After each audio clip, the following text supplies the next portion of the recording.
এলাকায় কে থাকবেন আর কে থাকবেন না এ নিয়ে দ্বন্দ্বে মুন্সিগঞ্জ সদরের মোল্লাকান্দি ইউনিয়নের চরডুমুরিয়া এলাকায় গুলিবিদ্ধ হয়ে এক দিন মজুরের মৃত্যু হয়েছে। এই মুহূর্তে তার মরদেহটি মুন্সিগঞ্জ জেনারেল হাসপাতালে রয়েছে। নিহত ব্যক্তি ভোর সকালে তার মরদেহ স্থানীয়রা তার বাড়ির পাশে দেখতে পান।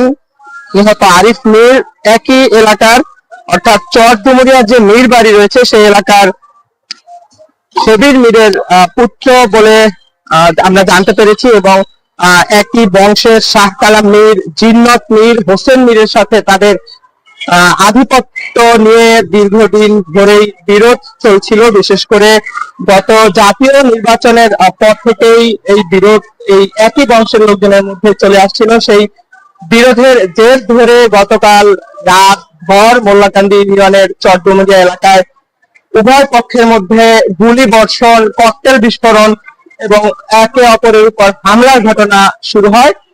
আজ ভোর 6:30টার দিকে বাড়ির পাশ থেকে আরিফ মীর নামক 35 বছর বয়সী দিন মজুরের মরদেহ স্বজনরা উদ্ধার করে মুন্সিগঞ্জ জেনারেল হাসপাতালে নিয়ে আসেন এবং এখানকার চিকিৎসক আরিফ মীরকে মৃত ঘোষণা করেন।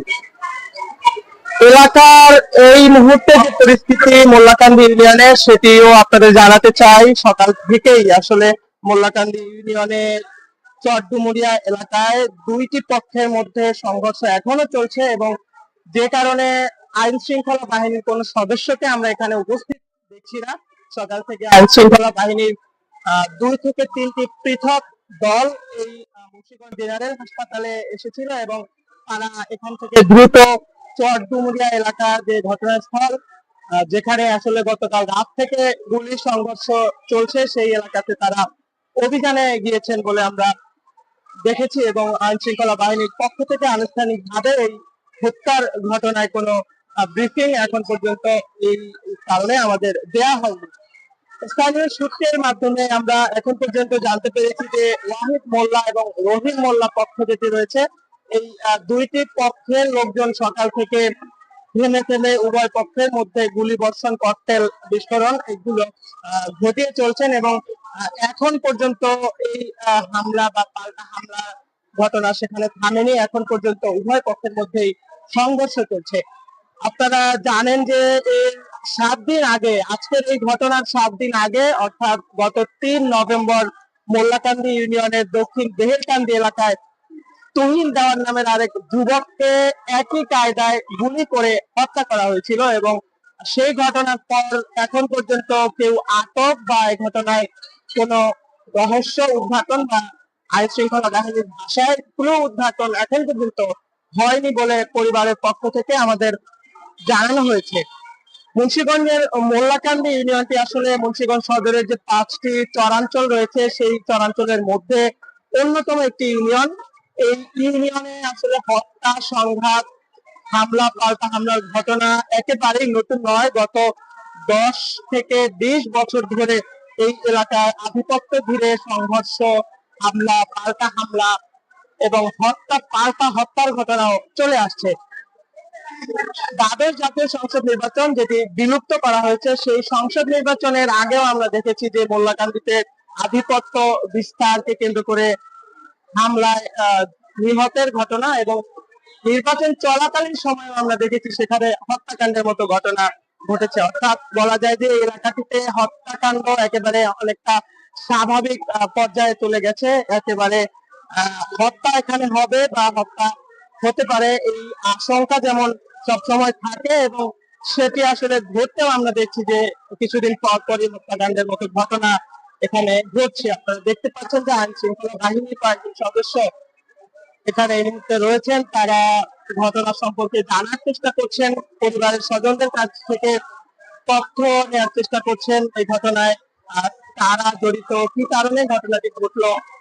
আমরা যেটা জানতে পেরেছি পরিবারের সাথে কথা বলে প্রাথমিক তথ্য সেটি হচ্ছে যে নিহতের যিনি আরিফ মীর তার সাথে তারই বংশের লোকজন জিন্নত মীর এবং আরো যারা রয়েছেন শাহ কালাম মীর, হোসেন মীর তাদের সাথে এলাকায় থাকা এবং বের হয়ে যাওয়া নিয়ে, অর্থাৎ স্থানীয়দের ভাষায় যেটা বলা হয় যে এলাকা থেকে নামিয়ে দেয়া, এলাকা থেকে বিতাড়িত করা, সেই বিতাড়িত করা নিয়ে আসলে তাদের দ্বন্দ্বের সূত্রপাত হয় এবং গতকাল রাতে এই উভয় পক্ষের লোকজন অস্ত্র, গোলাবারুদ, ককটেল ইত্যাদি নিয়ে তারা পাল্টা হামলায় জড়িয়ে পড়ে।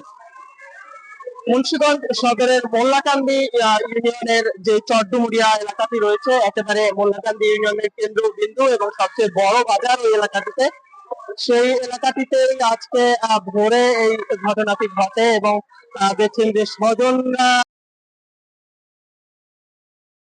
এই দৃশ্য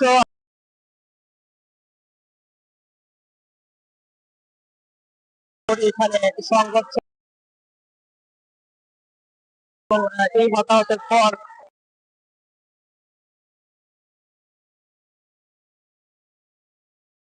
দৃশ্যগুলো আসলে এই এলাকার মানুষের বলা যায় যে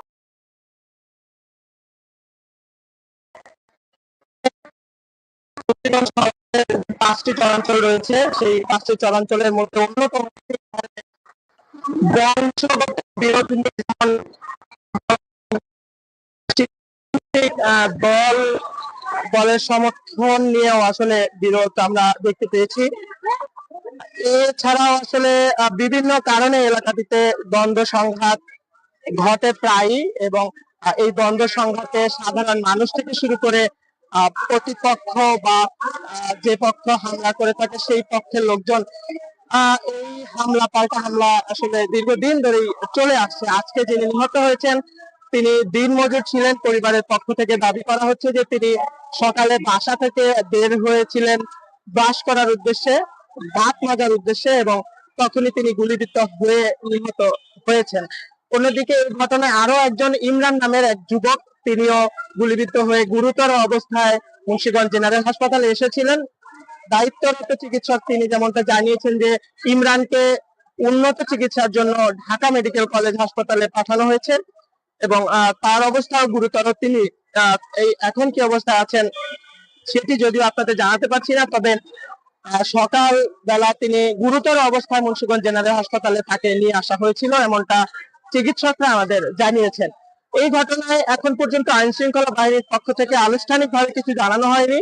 আমরা চেষ্টা করব আনুষ্ঠানিকভাবে আইন শৃঙ্খলা বাহিনীর বক্তব্য জানার এবং এ বিষয়ে বিস্তারিত আপনাদের স্টার নিউজের পর্দায় জানাবো খুব দ্রুত সময়ের মধ্যে। এই ছিল আমার কাছে মুন্সিগঞ্জ জেনারেল হাসপাতাল থেকে আধিপত্য বিস্তারকে কেন্দ্র করে নিহতের